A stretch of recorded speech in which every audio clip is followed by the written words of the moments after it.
Raju Bisht go back. Naxalbari block के बेलगाछी चाय बागान परिदर्शन के दौरान आज सांसद राजू बिष्ट को तृणमूल कांग्रेस व चाय बागान के श्रमिकों ने दिखाया काला झंडा। श्रमिकों को ठगनेबाजी बंद करो, बंद करो, बंद करो। Raju Bisht go back, go back, go back. Raju Bisht. जानकारी के अनुसार पोस्ट ऑफिस के पास तृणमूल कांग्रेस के कार्यकर्ताओं व चाय बागान के श्रमिकों ने सांसद को काला झंडा दिखाया है।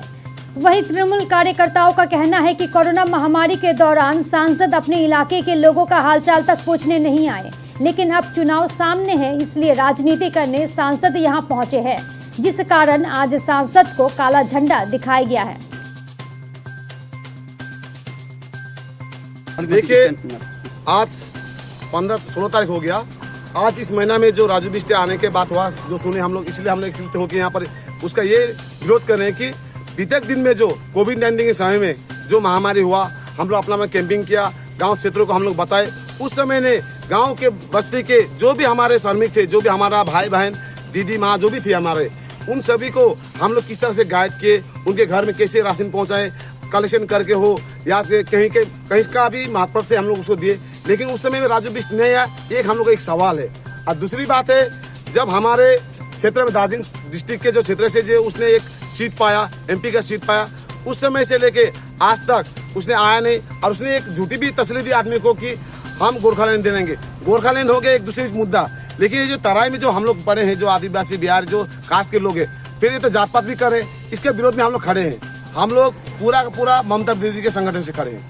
और दूसरी बात है, यहाँ पर स्मूथ बागान चल रहा है, चाय बागान चल रहा है, बस्ती ठीक है, आदमी लोग अपना अपना रोजी रोटी कमा के खा रहे हैं। लेकिन दूसरी बात है, जब राजू बिष्ट यहाँ आने ही था तो समय पे क्यों ना है, जो सिमाई में यहाँ का वर्कर, यहीं के माँ का, यहीं के बेटे के हाथ से उसने जो मामूल एक तो वोट पा के एक एमपी बना, उस समय उसने क्यों नहीं आया। और आज जो आ रहा है, एक वोट के लिए जो आगामी 2021 का जो इलेक्शन है, वो ठगबाजी करके वोट लेंगे, फिर 5 साल के अंदर में फिर आ जाएंगे वोट मांगने। इसके विरोध में हम लोग यहाँ पर एकत्रित होकर काला झंडा लेके हम लोग ये आवाज उठाए हैं कि नहीं चाहिए ऐसे, हमें राजू बिष्ट जैसे ठगबाजी नेता हमें नहीं चाहिए। और इस एरिया में जो शांतिपूर्वक जो बने रहे, हम इसी को कायम रखने के लिए, उसके लिए हम लोग आवाज उठाए कि राजू बिष्ट गो बैक, हमें नहीं चाहिए। अब देखिए, राजू बिष्ट जो बेलगाछी बोले, और बोले, तिरानी बोले, जो चाय बागान में जो हम लोग को जो शासन किया, जो शासन जो हम लोग उसको हटा के हम लोग आसान स्मूथ जो बागान चल रहे, इसमें आज बोले बोनस निकल गया, आदमी लोग के घर घर में रोजी रोटी आसान से पहुंच रहे। फिर राजू बिष्ट ने ये अचानक से ये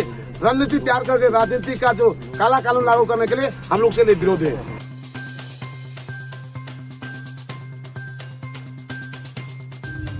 और ये जो आप काले झंडे विरोध की बात कर रहे हैं, मैं आपको बताना चाहता हूँ, मैं एक सड़क से जा रहा था और 8 से 10 जो टीएमसी के कार्यकर्ता, जो मुझे अपने लोगों ने बताया, वो लोग काला झंडा पोस्टर लेकर के खड़े थे। कोई बहुत ज्यादा विरोध वाला भी नहीं था, उनका काला झंडा था। तो हमारे बीजेपी के और कमल के झंडे जो है उससे ज्यादा करीब 40-50 थे। तो हम भी उनके पास घुल मिल के हम स्वागत करते रहे, वो अपना कुछ बोलते रहे। तो ऐसा कोई बहुत बड़ा विरोध वाला विषय भी नहीं था।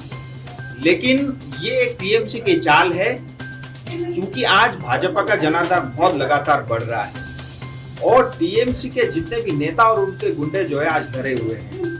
और ये बात तय है कि 2021 में भाजपा की सरकार पश्चिम बंगाल में बनेगी और 200 से ज्यादा सीट जो है बीजेपी की आएगी।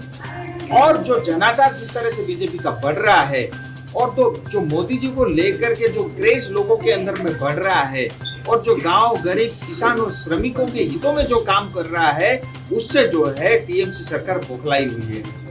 और ये मैं आपको बता दूं, ये तय है। मुझे इंटरनल टीएमसी से भी खबर मिली है कि उनको 70 और 72 सीट से ज्यादा 2021 में नहीं मिल रही है। तो स्वाभाविक है, इनके मन में एक डर है और विनाश से काले विपरीत बुद्धि जाने वाले हैं।